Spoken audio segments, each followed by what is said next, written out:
好，而家你講一下做麵團可以包含嘅材料。包含嘅材料其實可以好廣嘅。我試過豆渣啦、龍眼啦、杞子啦、腰果啦，甚至水果汁啊、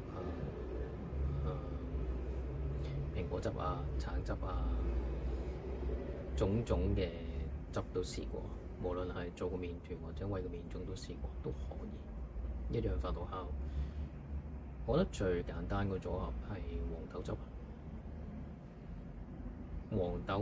黃豆水同埋我頭先講咗黃豆汁、黃豆水同埋薏米水係差唔多嘅嘢，但係薏米水呢，佢會有一種漿糊咁樣嘅性質嘅，但係黃豆水就冇咯，即係豆漿就冇嗰種漿起嗰個特性，所以豆漿係幾好配合嘅，同埋做出嚟個味道都幾好，所以麵粉呢一樣的確可以包含到好多嘅食材去入邊，都唔使驚話個味太寡，都唔使落糖，唔使落牛油，其實係夠，只要你加其他嘅料落去就夠味。好，而家俾大家一個數字參考，講下我餵麵種嗰個比例。我餵麵種嗰個比例係1.5，唔係1:1:0.6。例如你嘅麵種係100，咁就餵100嘅全粒麥粉，跟住餵60毫升嘅水。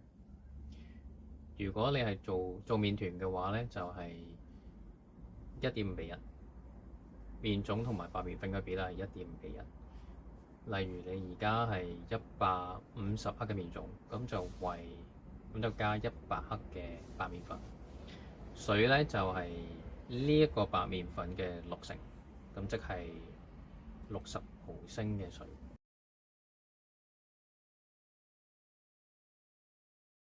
好，而家講下點樣由頭開始餵個麵種。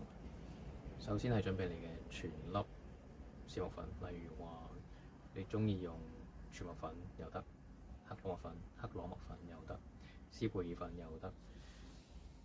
例如話100克嘅全麥粉，咁你就加60毫升嘅水落去。發酵時間24小時，即係話如果你今日7點餵，咁你就聽朝7點呢，你就再餵多次。咁你又喺裏邊拎100克嘅麵種出嚟，跟住你又再加100克嘅全麥粉落去，跟住又再加60毫升嘅水落去。咁你就每8個鐘咧，你就咁樣做一次，做到佢係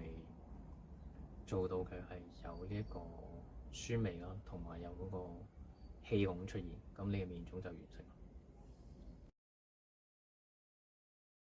好，咁而家講下，如果你每次餵個麵種啊，你都係由一個大麵種嗰度抽部分嘅麵種出嚟餵，咁你剩翻嗰啲點樣解決咧？我就建議你直接咧，你就攞去煎咯。例如話你一個100克嘅多出嚟嘅麵種，咁你就分到佢細細嚿，跟住硬扁佢，好似薄餅咁煎咗佢。我覺得呢個會係最有效率、最快，亦都最能夠試到你嗰個麵種嗰個味道嘅方法。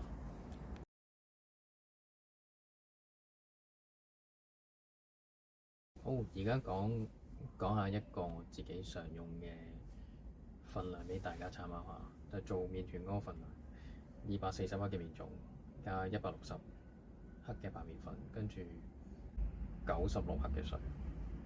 個比例就係1.5:1:0.6，咁做出嚟就會個麵團重量大約就係500克。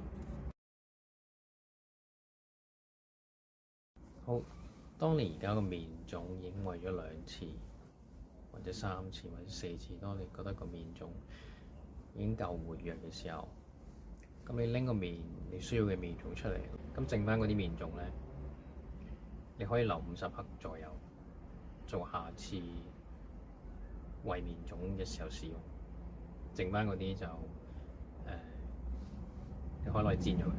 我覺得呢個係最好嘅方法。咁你記住每次你做個麵團嘅時候，你要留翻一部分嘅麵種出嚟，等下次做包用。